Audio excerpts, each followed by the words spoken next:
Isang mapagpalang araw po sa inyong lahat mga kabarangay. Naranasan mo na ba na maghirap ka dahil sa iyong mga magulang? Yung tipong pinabayaan ka nila at pakiramdam mo'y wala ka ng kakampi. Ngayong araw na ito mga kabarangay ay mapapakinggan po natin ang kwento ng isa po nating kabarangay na nagpapatago po sa pangalang Leonard. Alamin po natin kung paano siya nakasurvive matapos ang mga pagsubok sa kanyang buhay. Sa mga kwento ng pag-ibig, buhay at pag-asa. Dito sa Barangay Love Stories. Dear Papa Dudot, nakita ko ang isang dahilan kung bakit marami ang sumusulat sa inyong programa. Maliban lang sa gusto nilang maglahad ng kwento ng kanilang buhay, ako ang nakita ko po ay nakakaramdam ako ng kagaanan ng loob ko kapag nasabi ko ang lahat ng sentimiento ko sa buhay. Iilan lang kasi ang pwede kong mapagsabihan. At pakiramdam ko, ikaw Papa Dudot ay ang maituturing nating kabarangay na makakaunawa sa akin at makikisimpatya sa naging takbo ng buhay ko. Napilitan na akong umuwi sa amin matapos kong makipagsapalaran upang tuparin ang pangarap ko at pangarap ng mga magulang ko sa Maynila. Kinaumagahan, araw ng linggo, sukbit ko ang aking earphone papunta sa bahay na inabandona ng mga magulang ko. Kami ng nag-iisa kong kapatid na si Ringo ay nakatira sa bahay ng lolo't lola namin sa kabilang purok. Mas matanda ako ng 2 taon kay Ringo. Hindi ko maiwasang makaramdam ng matinding lungkot noong buksan ko ang pinto ng dating masayang tahanan ng aming pamilya. Maalikabok at maraming sapot. Nakahanda na akong gugulin ang kalahating araw ko upang mag-general cleaning sa bahay namin. Hindi ko nasamahan si Ringo dahil lumuwas siya ng Maynila upang asikasuhin ang kanyang mga papeles sa pagpunta sa abroad. Ilang oras lang ang lumipas ay malinis na ang bahay. Binuksan ko naman ang aparador ng nanay ko kung saan nakatago ang mga pictures namin noong buo pa ang pamilya namin. Unang tumambad sa akin ang malaking kwadro ng larawan ni nanay at tatay noong gabi ng kanilang kasal. Sabi ni nanay sa akin ay may sayawan daw noong gabing iyon. Si nanay ay nakasuot ng pink na bestida at si tatay naman ay nakapolo ng kulay asul. Lahat ng makakakita ng picture na yon ay aakalain nilang JS Prom lang yon sa high school. 16 lang kasi noon si nanay at 17 naman si tatay noong ikasal sila. 20 taon na ang nakakaraan. Napakababata pa nila. Pero yun daw ang uso noon. At ngayon, ang uso ay nagkakahiwalay na ang mag-asawa dahil mga bata pa sila noong magpakasal. Uso na kadalasan ay nagtatapos sa pagkawasak ng pamilya. Tap ko pa ang kwadro ng litrato. Hindi dahil sa nasasabik ako sa mga tao sa larawan, kundi dahil nabasa iyon ng mga patak ng luha ko. Masakit lang kasing isipin na ang paghihiwalay ng mga magulang namin ang naging dahilan ng mga pagdurusa naming magkakapatid ngayon. At maging ang mga lola at lolo ko o ng buong pamilya namin sa mother side. Masakit din isipin na hindi ko inaasahang magtatapos ang lahat sa ganito. Naalala ko pa kasi noong maliit pa kami. Busog na busog kami sa pagmamahal ng mga magulang namin at ng mga lolo at lola namin. Pati ang mga kapatid ng nanay ko. Panganay kasi si nanay at siya rin ang unang nag-asawa sa kanilang mga magkakapatid. Kaya ako ang unang apo ni na lolo at lola. At ako rin ang unang pamangkin ng 6 na kapatid ni nanay. Sobra ang pagmamahal nila sa akin. Lahat ng maganda at mabuti ay gusto nilang gawin at ibigay sa akin. Si Kuya Cedric, 5 ni nanay at naging sobrang kadikit ko. Siya kasi ang lagi kong kasama noong maliit pa ako. Elementary pa lang siya noon at marunong na sa kanyang pag-aaral. Marami siyang itinuro sa akin, pati rin si Ate Jane na noon ay college na. Sila ang nagbigay sa akin ng mataas na inspirasyon upang mahalin ko rin ang aking pag-aaral. Idagdag mo pa ang pagka-istrikto ni tatay noong elementary pa lang ako. Military discipline ang ina-apply niya sa amin ni Ringo pagdating sa pag-aaral. Pinapalo niya kami noon upang madali naming matutunan ang pagbabasa at pagsusulat. Sabi niya, ayaw daw niyang magaya kami kina nanay na hanggang high school lamang ang inabot. Nangarap din daw si tatay noon na makatapos ng pag-aaral. Subalit gawa ng hirap sa buhay ay hindi niya natupad ang pangarap niya. Sa amin daw niya, tutuparin ang pangarap niya. Lahat daw ay gagawin niya makatapos ng kami ni Ringo. Hindi naman napahiya sa akin si tatay dahil ako ang unang naging pinakamarunong sa klase namin. 1994 noong nagtapos ako sa elementarya bilang class valedictorian. Nagkaroon ng malaking handaan sa bahay. Hindi maitatago ang sobrang kagalakan sa mukha ni tatay noon. Kahit hindi siya umiinom, ay nagpainom siya ng mga kalalakihan.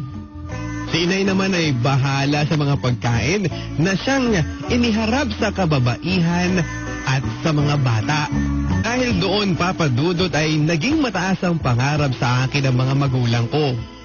Noong high school ako ay transfer ako ni tatay sa isa pang mas magandang eskwelahan. Malayo iyon sa amin pero ang teacher ko ang nagsabi kay tatay na doon daw ay lalo akong mahasa at magiging matalino. Nagtalo sina nanay at tatay noon tungkol sa bagay na iyon dahil marami namang magagandang high school sa amin. Pero nasunod pa rin si tatay. Buong bakasyon bago ako mag-high school ay tinuruan nila ako kung papaano mabuhay mag-isa. Noong mga bata pa kami ni Ringo ay hindi kami natutong magtrabaho sa bahay. Dahil si inay at kasama namin sa bahay ang gumagawa ng lahat. Kahit sa negosyo ni tatay, hindi niya hinahayaang magtrabaho kami. Ganon niya kami kamahal. Dahil sa aking pag-transfer ay tumira ako sa isang dormitory, malapit sa eskwelahan na aking pinag-transferan. Nasa loob ng compound ng eskwelahan ng dormitoryo. Mahirap noong una dahil hindi ako nasanay na malayo sa pamilya. College noon si Kuya Cedric at nagsusulatan kami noon dahil sa kanya ako nakakakuha ng maraming tip tungkol sa buhay estudyante. Naging okay naman ang performance ko sa high school. Hindi na nga lang masyadong mataas ang aking honor noon dahil maraming mga magagaling sa klase na galing pa sa iba't ibang probinsya. Pero okay lang yun sa akin. Ang makapagtapos sa isang magandang eskwelahan ay isang napakalaking karangalan na. Noong magtapos sa college si Uncle Cedric, na nakasanayan kong tawagin lang sa Kuya Cedric. Ako naman ay nagtapos ng high school. Ang gusto namin ni tatay noon ay mag-aral ako sa Maynila. Pero sa puntong iyon ay hindi naman pumayag si nanay. Hindi raw kami ganun kayaman upang makapag-aral sa Maynila. Si Lola naman ay hindi rin sang-ayon sa pag-aaral ko sa Maynila. Marami daw masasamang tao sa Maynila dahil sa tuwing manonood siya ng balita sa TV ay puro krimen ang kanyang nakikita. Hindi raw masama na ilayo ako sa panganib kaya wag na lamang daw sa Maynila. Sa huli ay bumagsak ako sa isang eskwelahan sa amin.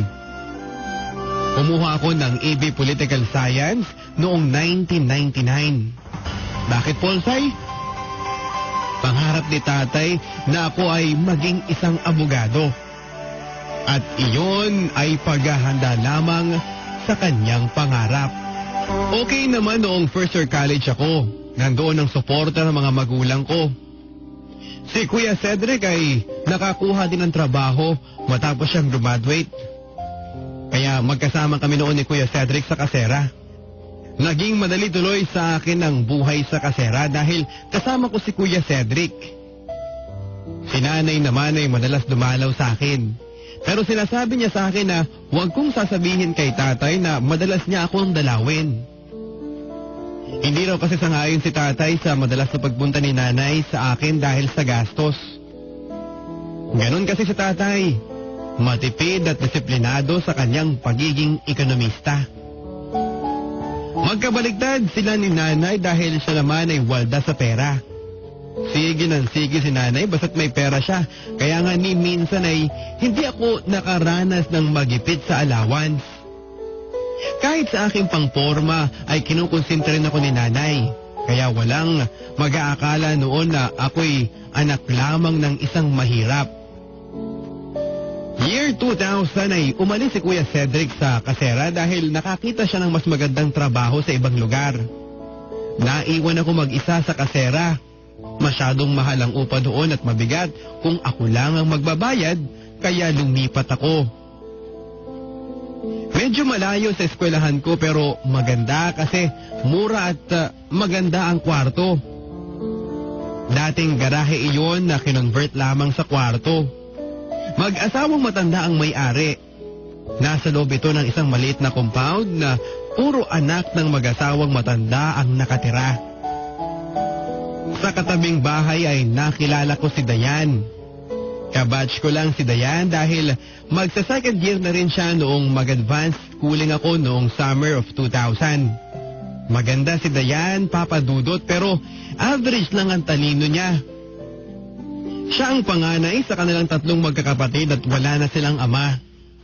Ang kanilang ina naman ay nagtatrabaho sa Hong Kong bilang domestic helper. Noong una pa lang ay nagustuhan ko na si Dayan. Kahit suplada siya ay hindi ako na-turn off sa kanya. Instead ay na-challenge pa ako. I never knew na lalong titindi ang pagtingin ko sa kanya sa pag-usad ng mga araw.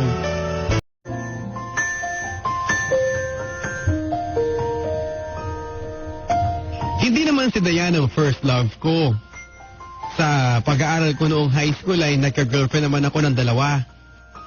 Isa noong second year at isa noong fourth year. Pero hindi lang masyado nabigyan ng tamang oras dahil matindi noon ang challenge sa academics namin. Yung tipong kapag may karibal sa pag-aaral mo ay mapag-iiwanan ka ng mga estudyanteng nakakonsentrate sa academics nila. So kahit gusto kong bigyan ng time noon ng love life ko ay hindi rin pwede dahil may grades akong binabantayan. Isa pa, stricto ang pagbabantay sa akin ng mga ka-close kong teachers. Hindi sila nagkukulang sa pagbibigay ng paalala sa akin. So I can say that for the first time noon ay gusto kong bigyan ng tamang oras ang love life ko. Hindi naman kasi mahirap sa college. At hindi naman sa pagyayabang papadudot pero parang maning-mani lang sa akin ang mga subjects. Especially noong first year dahil parang inuulit lang namin ang napag-aaralan namin noong high school. And as expected ay ako pa ang standout noong first year college. And that is without exerting too much effort. At dahil doon ay nag-focus ako ng atensyon kay Dayan. Na-challenge ako sa kasungitan niya. May karapatan naman siya magsungit dahil maganda talaga siya. Medyo kahawig niya si Vina Morales. Especially sa front view ng kanyang mukha. Ang una kong ginawa ay kinaibigan ko ang bunso niyang kapatid na si Wawi. Elementary lang noon si Wawi at medyo makulit. Siya ang naging tulay ko sa ate Dayan niya. Si Wawi ang nagbibigay ng sulat para kay Dayan. Mga sulat na hindi naman niya sinasagot noong una. Hanggang sa isang araw na halos magkasabay kaming lumabas ng gate, ay nakangiti ako sa kanya pero siya ay napaka-formal. Pwedeng sumabay? Sabi ko sa kanya. Okay lang, sabi niya. Wala namang batas na nagbabawal na sumabay dahil pampubliko naman ang kalsadang ito. Mataray pa niyang sabi. Natanong ko sa kanya kung bakit hindi niya sinasagot ang mga sulat ko. At ang sagot niya, sa totoo lang hindi ako masyadong nagbabasa dahil sumasakit ang ulo ko. Pero don't worry ha, nakatago naman lahat ng sulat mo. Bakit sumasakit ang ulo mo? Tanong ko sa kanya. Hindi ko alam. Siguro kasi, iba kang magsulat. Nakakatanggap naman ako ng mga sulat mula sa mga ibang mga suitors ko pero hindi ganon. Suggestion lang ha, sabi pa niya. Nakinig naman ako. Huwag mo nang buhayin si Shakespeare sa pamamagitan ng sulat mo. I find it corny at saka in fairness ha, hindi ko totally naiintindihan kasi masyadong malalim mga English mo. And to tell you Mr. Shakespeare ha, hindi ako nai-impress. Hindi ko alam kung biglang nagkaroon ng batas na bawal sumabay sa kanya noong oras na iyon. Kasi matapos akong tarayan ni Diane ay binilisan niya ang paglalakad at naiwan ako. Iyon ang kauna-unahan dapat naming pag-uusap ni Diane ng medyo matagal. Pero okay na rin yun kahit na tinarayan niya ako kasi natuto ako ng aking lesson. Na next time nga nagagawa ako ng sulat para sa kanya ay iba na ang style ko. Mababaw at diretso. The following day, pagkatapos kong ipadala sa kanya ang sulat ay nakangiti na siya. Nasa bahay ako noon at nasa kanila naman siya at nagdidilig ng mga halaman. Nilapitan ko siya. Nice letter, sabi niya. Pero corny pa rin ha. Dugtong niya na bagay na ikinalungkot ko naman. Bakit? Tanong ko. Corny kasi magkatabi naman tayo ng tirahan pero dinadaan mo pa sa sulat ang mga gusto mong sabihin sa akin. Pati kapatid ko, inuuto mong maging official na kartero mo. That moment ay nagsisimula pa lang ako na kilalanin ng husto si Diane. At isa sa mga napansin ko sa kanya ay ang kanyang pagiging vocal. Suplada ka kasi parang hirap mong lapitan. Nasabi ko naman. Tiningnan lang niya ako at bahagyang ngumiti. Tapos, sabi niya na parang inuuntag niya na magsalita pa ako. Game, sabi ko naman sa sarili ko. Kung prangka siya, prangka din ako. May boyfriend ka ba? Tanong ko sa kanya. Wala, mabilis niyang sagot. Pero hindi ako naghahanap ha, dugtong pa niya. What if manligaw ako? Okay lang ba? Di ba nanliligaw ka na? Akala mo ba talaga na hindi ko naiintindihan ang mga sulat mo? Pahiya ako dun pero sinubukan ko pa rin maging kalmado. Nagulat lang ako noong biglang may tumalamsik sa aking tubig mula sa kanyang hawak na hose. Sorry, sabi niya pero nakatawa. Basa kasi ang kalahati ng t-shirt ko. Magpalit ka na. Hayaan mo, magmumulta ako sa ginawa ko. Patitikimin kita ng cake na ako mismo ang nag-bake, sabi niya. Go! Utos pa niya. Mabilis naman akong pumasok sa kasera ko at nagpalit nga ng t-shirt. Paglabas ko ay wala na siya sa garden. Dito, narinig kong sigaw niya. Pumasok ako sa bahay nila. First time ko yun. Nakahanda na noon ang cake sa center table sa salas nila. Ako ang nag-bake niyan, pagmamalaki niya. Noong time na yun ay nagkaroon kami ng mahaba-habang oras para makapagkwentuhan. HRM ang course niya at basketball ang paborito niyang sports at parehas kami noon. Nakadalawang BF na rin siya at isa noong high school at isa noong first year college siya. Pwede ba akong maging pangatlo? Tanong ko sa kanya pero nakatawa ako. Tingnan natin, sabi niya. Pero alam mo, kung sakali ay dapat kang mag-isip ng medyo malalim kasi kapag naging tayo, baka kasi maagrabyado ka kasi di ba nandito ka sa compound namin, napapaligiran ka ng mga kamag-anak ko. So what? Sabi ko naman, totoo naman ako, sincere naman ako sa feelings ko para sa'yo. Super close kami ni Diane, Papa Dudot. Nalaman na rin ng mga kamag-anak niya na nanliligaw ako sa kanya pero wala naman akong narinig na negative feedback. Hindi ko lang masiguro kung ano ang feeling sa akin ni Dayan. Kahit na close na kami ay parang friends lang ang turing niya sa akin. Wala kasi akong nakitang pagbabago sa kanya since una ko siyang nakilala. Prangka pa rin siya at sasabihin niya kung anong gusto niyang sabihin. Madalas akong kumain sa bahay nila dahil lagi niya akong niyayaya. Lagi niyang ipinagmamalaki sa akin ang luto niya. Sa totoo lang ay masarap siyang magluto. Pero kailangang sabihin mo sa kanya na masarap ang luto niya. Dahil kung hindi ay tatarayang kanya. Kagaya nung una, tapos na kaming kumain nung bigla siyang magsalita. Sobrang busog ka ba? Nahirapan ka na bang sabihin sa akin na masarap ang luto ko? Hindi siya nagbabago sa kilos, sa salita. Siya pa rin si Dayan na una kong nakilala. Wala na nga yata akong dapat malaman sa kanya dahil naikwento na niya lahat sa akin. Kaya kapag kinukulit ko siya tungkol sa panliligaw ko ay sinasagot niya ako na, "Huwag ka magmamadali ha. Okay, kilalanin mo muna ako at kikilalanin muna kitang mabuti." Yun ang kanyang laging sinasagot sa akin. Tapos ay nililigaw niya ang usapan. Ako naman si makulit.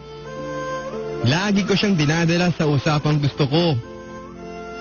Ang sana ay sagutin niya ako para maging kami na. Alam mo, kung hindi mo na kaya, mag-quit ka na. Minsan ay nasabi niya sa akin at parang hindi siya nagbibiro.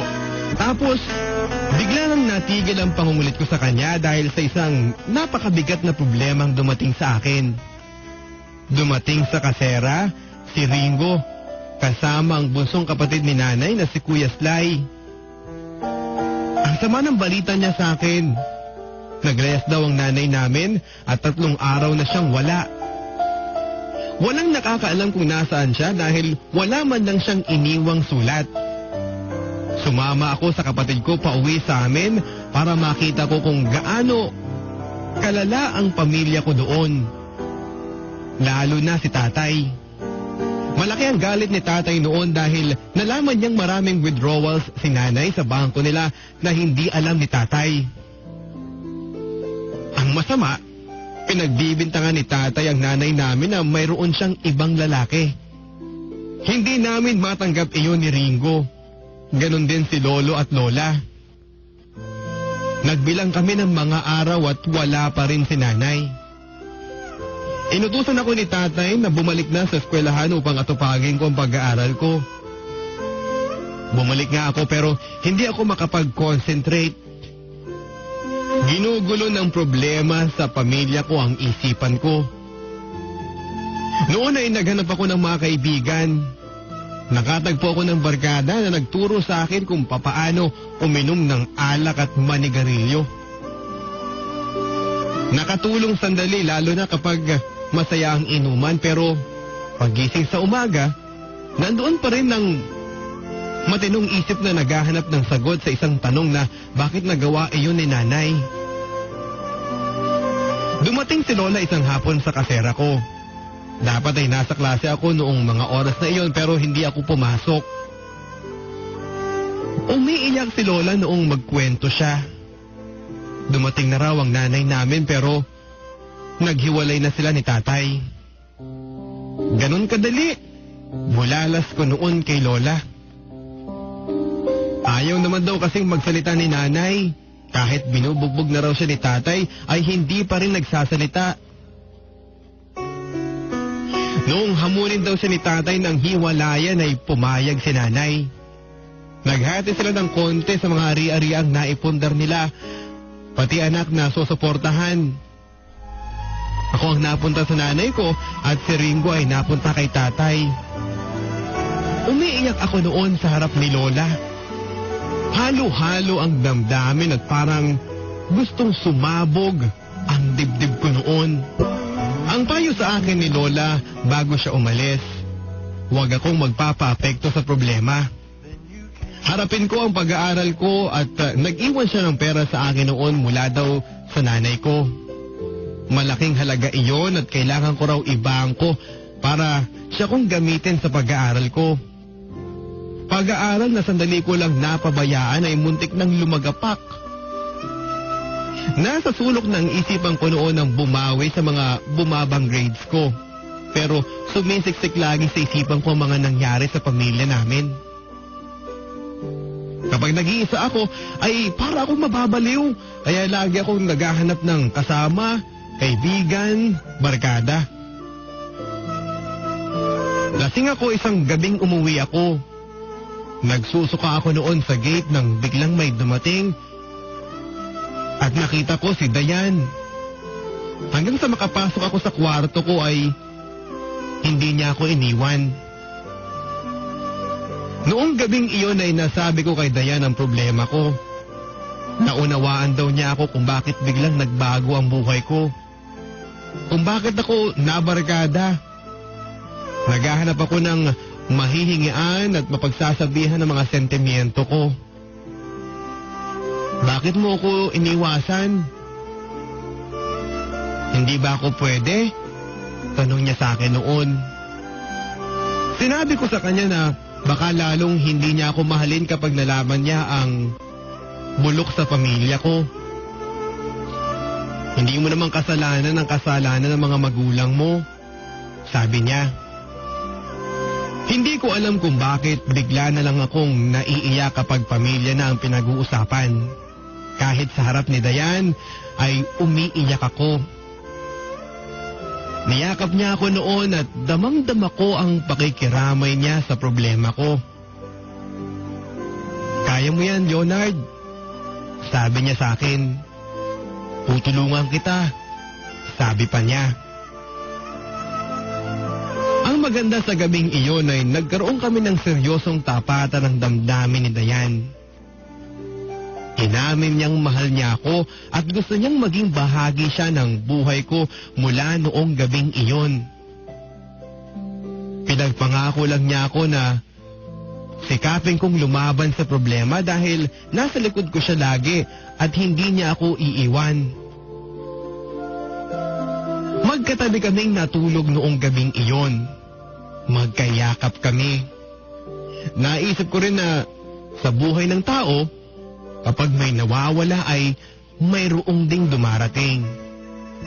Nawala nga siguro ang pamilya ko pero dumating naman si Dayan sa buhay.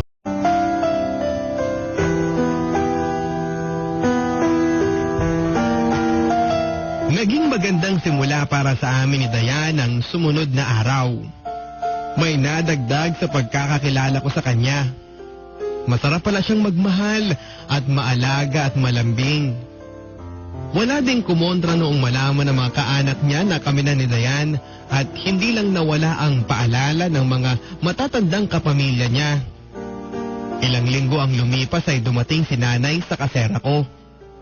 Parang estranghero si nanay sa akin noon dahil hindi ganon ang inaasahan ko sa kanya. Hinihintay ko siyang umiyak at magpaliwanag pero hindi niya ginawa. Ang sabi lang niya, mag-a-abroad siya at malapit ng araw ang kanyang flight. Kailangan daw iyon para sa pag-aaral ko. Doon siya natulog noong gabing iyon. Kinaumagahan ay pupunta raw siya sa Maynila at mag-aasikaso ng papeles.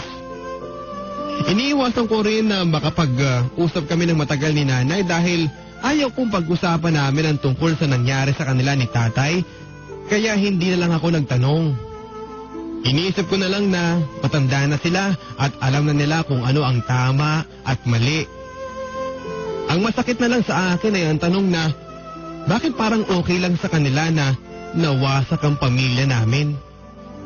Ako, ni hindi ko inaasahan na magkakawatak-watak kami. Ang saya ng pamilya namin noon. Puno kami ng pangarap, pagmamahalan.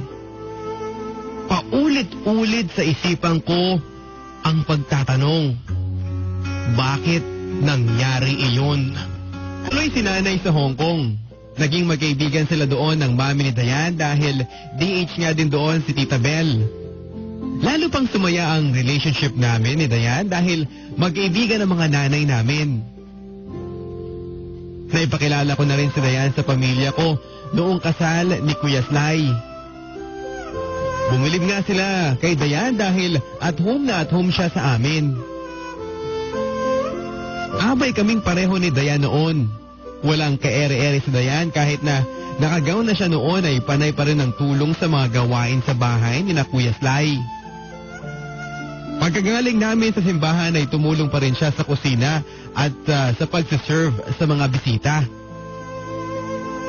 Pinupuri ako ni Lolo noon dahil mahusay daw akong pumili. Ganon kasi ang gusto ni Lolo, hindi pa sosyal. Sobrang nga magmahal si Dayan, ngunit hindi ko na malaya na ang sobrang nga pala ay nakasasama. Sa araw-araw na magkasama kami ni Dayan ay parang nagsasawa ako sa kanya. Nasasakal na rin ako sa mga sobrang pagmamahal na ipinapakita niya. Nagawa ko pang tumingin sa iba at nagbago rin ang damdamin ko para sa kanya. Madalas ko siyang awayin at kung minsan ay sinasadya ko pang saktan ang damdamin niya. Iiyak lang siya pero wala akong naririnig na sumbat mula sa kanya. Kapag gano'n ay naaawa naman ako sa kanya at parang nakukonsensya ako. Pero hindi ko maintindihan kung bakit ako nasasakal sa kanya. Gusto ko pang lumipat noon ng kasera at hindi naman siya kumontra pero hindi lang ako pinayagan ni Nanay at ni Tita Bel, ang mami ni Dayan. Mababaw raw kasi ang dahilan kung bakit ako lilipat. Ang sabi ko kasi, gusto ko nang malapit sa eskwelahan. Bakit ngayon lang? Tanong sa akin ni Nanay. Ang tagal mo na dyan. Alam kong sanay ka na sa malayo sa eskwelahan. Wala na akong nagawa pero si Dayan ang nagsasuffer sa pagbabago ng damdamin ko. Madalas ko na siyang masaktan, ngunit hindi siya nagsusumbong sa kahit kanino sa mga pamilya niya. Alam ko, hindi niya gagawin iyon dahil ayaw niyang mapahamak ako. Sa mga dumarating na problema sa akin ay si Dayan pa rin ang takbuhan ko. May mga pagkakataon na nadidelay ang padala ng pera sa akin ni Nanay at kung minsan ay talagang wala, si Dayan ang nagbibigay sa akin. Kung minsan, tumatakbo rin ako kay Tatay kahit nag-asawa na siya ng iba at kahit na si Ringo lang dapat ang suportahan niya financially, ay hindi naman ako pinagdadamutan ni Tatay. Istrikto nga lang siya. Alam mo, Papa Dudut, tuwing maghaharap kami ng tatay ko ay parang gusto kong umiyak. Pinipigil ko lang at sinasadya kong blankuhin ang isipan ko. Gusto kong tanungin kay Tatay kung bakit nawasak ang pamilya namin. Pero hindi ko rin ginagawa. Hindi rin naman siya nagsasalita. Ayaw din niyang siraan si Nanay sa amin. Ang sabi lang niya, kanya-kanya na sila ng buhay. Minsan, nag-sorry pa ako sa kanya dahil piniperwisyo ko siya. Na dapat sana ay hindi dahil legal ang usapan noon na si Nanay ang bahala sa akin. Usapan lang namin ng nanay mo yun. Kami lang maghihiwalay pero tayo, ama mo pa rin ako at anak pa rin kita. Ayaw kong umiyak noon pero nakita kong pumatak ang luha ni Tatay. Tinalikuran ko siya dahil ayaw kong makita niyang umiiyak ako. Madalang akong umuwi noon sa amin, Papa Dudut. Sobrang dalang. Hindi kagaya noong okay pa ang family namin na halos 2 beses buwan-buwan ay umuwi ako. Pangit na kasi doon. Pakiramdam ko ay nag-iba na ang pagtingin sa amin ng mga tao. Hindi na ako nakikihalubilo sa mga tao doon dahil parang natatakot ako na magtanong sila tungkol sa mga magulang ko. Si Lolo, nagtayo ng bahay niya ng malayo sa bayan. Siya ang unang napahiya sa ginawa ng nanay namin.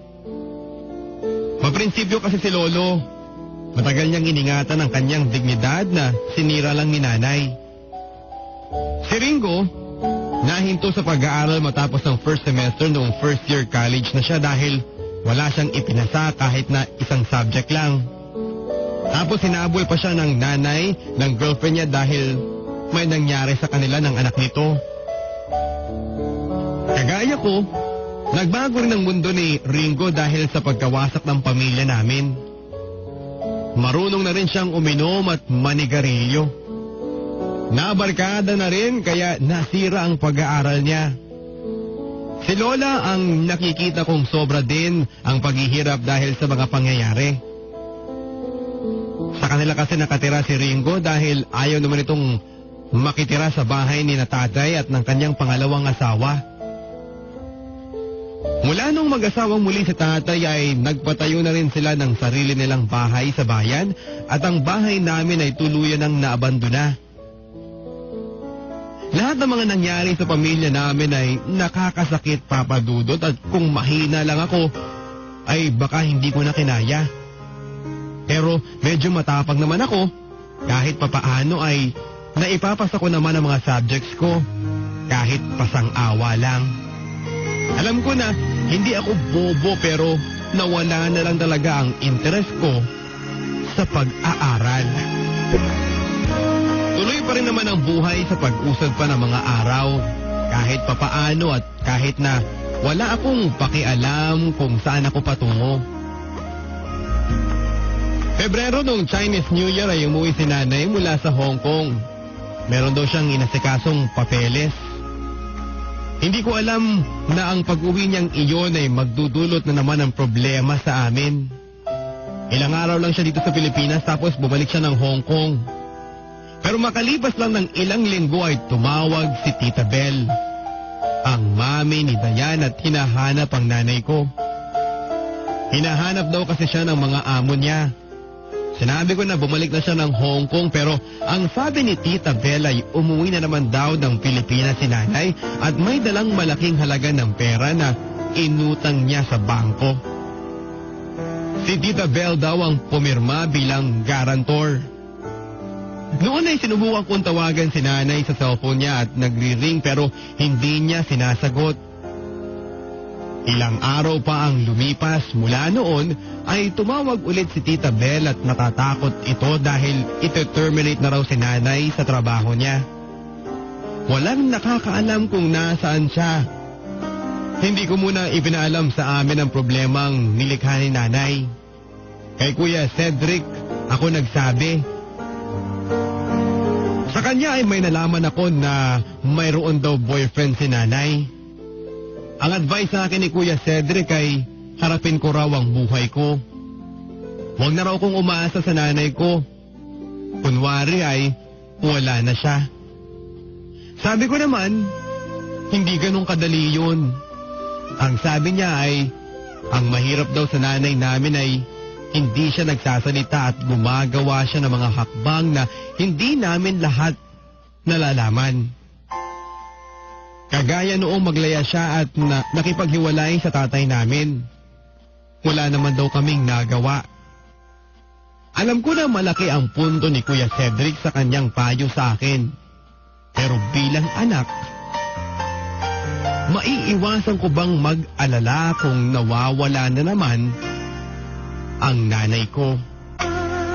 Nalaman na ng lahat ng kamag-anak ni Dayan ang ginawa ni nanay. Apektado rin sila dahil sabit doon ng mami ni Dayan at siya ang magigipit kapag hindi nabayaran ni nanay ang iniloan nito sa bangko na kung saan ay si Tita Belle ang tumayong garantor. Hindi rin naiwasan ng mga kamag-anak ni Dayan na mag-usisa sa akin tungkol sa nanay ko hanggang sa napundi na ako. Nairita ako at hindi ko maiwasang maibuntun kay Dayan ang pagkainis ko. Pero noon ay napuno na rin yata si Dayan. Nakarinig na kasi ako ng salita mula sa kanya. Hindi na raw niya ako kayang intindihin. Lahat naman daw ay ginawa niya para sa akin. Sabi niya, kung sa amin lang daw sanang dalawang problema baka kaya pa niyang tiisin dahil mahal niya ako. Pero nadadamay na raw ang ibang tao. Ang mami raw niya ay wala nang tiwala sa amin. Hindi raw naniniwala si Tita Belle na hindi ko alam kung nasaan ang nanay ko. Mula noon ay alam kong hindi na dapat ako magtagal pa sa compound ng pamilya ni Dayan. Gusto ko nang lumipat noon ng tirahan pero wala na akong pera. Sa barkada na naman ang takbuhan ko dahil mabigat na naman ang problema ko. Umuwi na naman akong lasing at nadadatnan ko pa rin si Dayan na nag-aabang sa pagdating ko. Pero noong gabing iyon ay talagang madilim ang paningin ko sa mundo. Walang malinaw. Pati si Dayan ay itinuring ko ng kaaway. Sinabi ko sa kanya na tapusin na namin ang relasyon namin. Umiyak siya at ang sabi niya, akala daw niya kahit papaano ay mahalaga siya sa akin. Kaya kahit gaano ko siya pinahihirapan ay nandun pa rin siya. Ang alam daw niya ay kailangan ko siya kaya kapag madilim ang paningin ko sa mundo ay nandun siya. Pero nasabi ko na sa kanya na hindi ko na siya kailangan. Gaya ng dati, wala akong narinig na masakit na salita mula sa kanya. Umiyak lang siya at umalis sa harapan ko.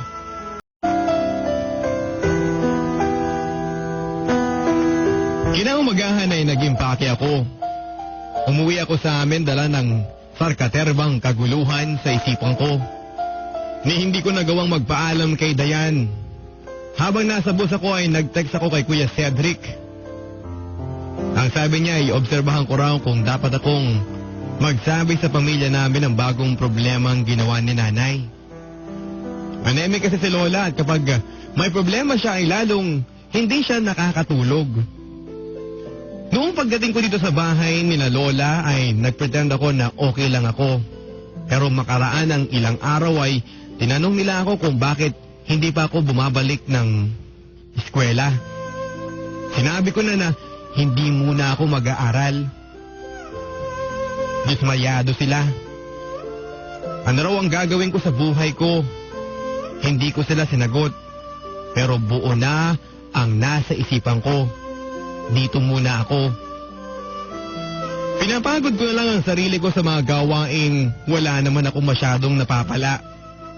Kahit hirap na ako sa pag-extra sa kung saan-saang trabaho dito, kahit na hindi ko na kaya ay pinipilit ko pa rin dahil sa paraang iyon ko lang masasagot ang tanong nila na ano raw ang gagawin ko sa buhay ko.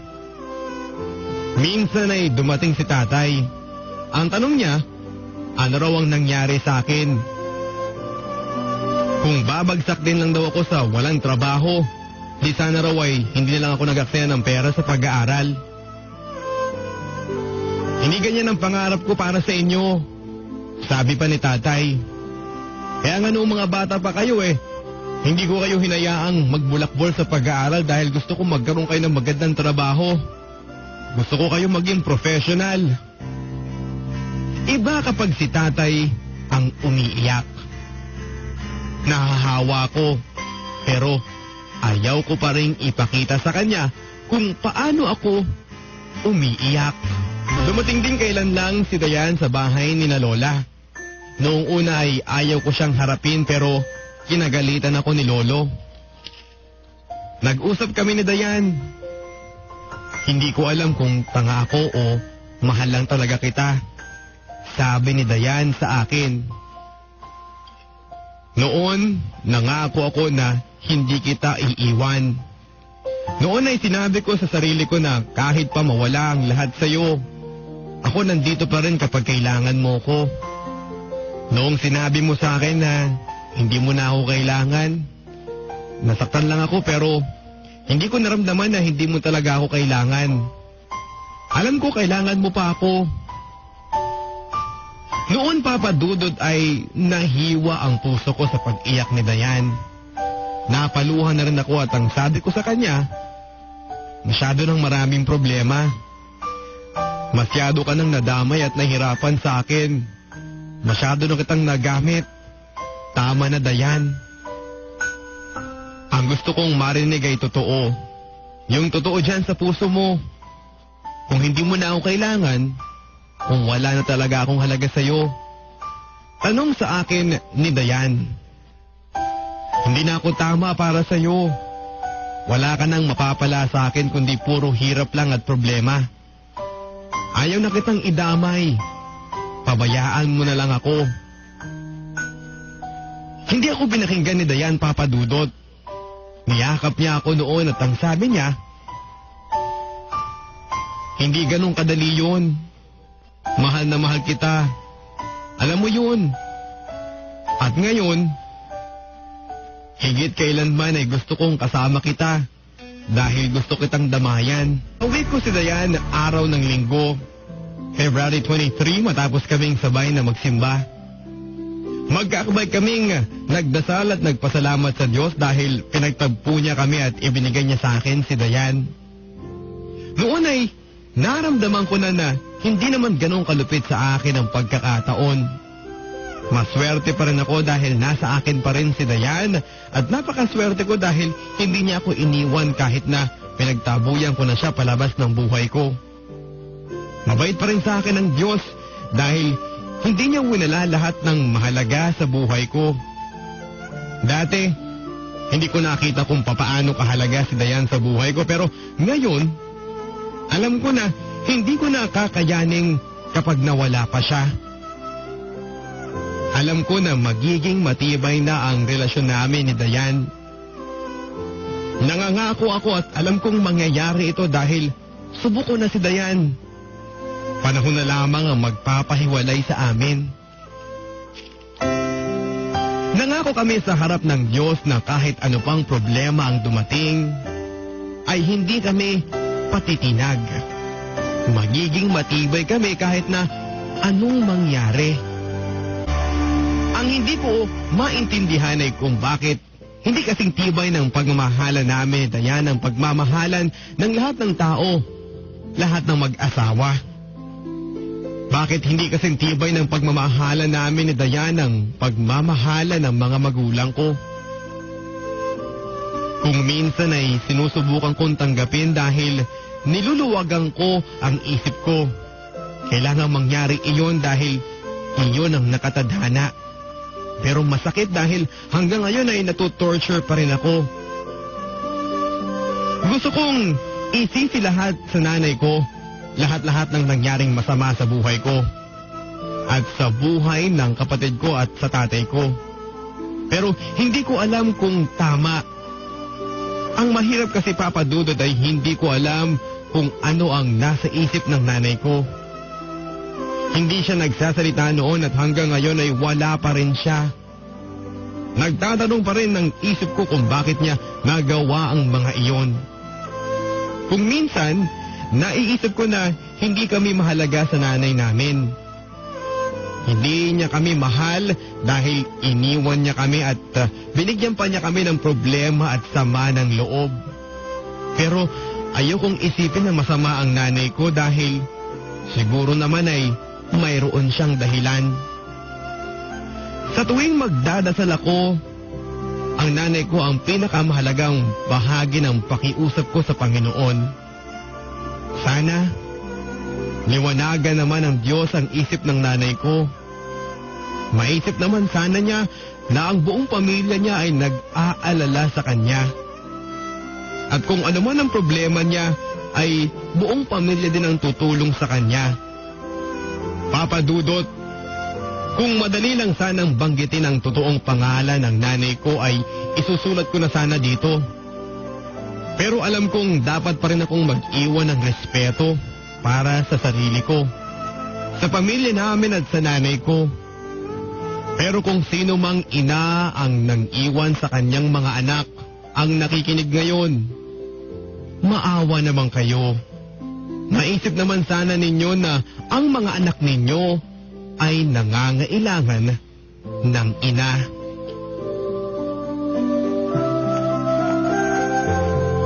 Papa Dudut, ang tanging nagpapalungkot na lang sa akin ngayon ay ang maraming tanong tungkol sa nanay ko.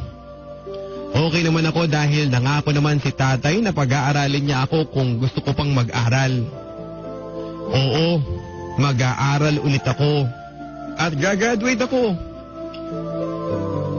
Sa puso ko, Si Dayan lang at kung hindi lang sana masama ang sumumpa at susumpa ako na hindi na ako magmamahal ng iba kundi si Dayan lang. Sobrang tanga ko na lang kasi kung titingin pa ako sa iba. Nanay ko lang ang problema ko ngayon. Pero wala akong alam na solusyon sa problemang ito. Ni hindi ko alam kung nasaan si nanay.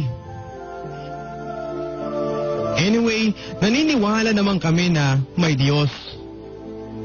Ito na lang ang kaya naming gawin. Ang magdasal na sana ay hindi niya pabayaan ang nanay ko. Salamat ng marami, Papa Dudot, at sana ay pagpalain ka ng Diyos ngayon at sa lahat ng oras. Ang iyong kabarangay, Leonard.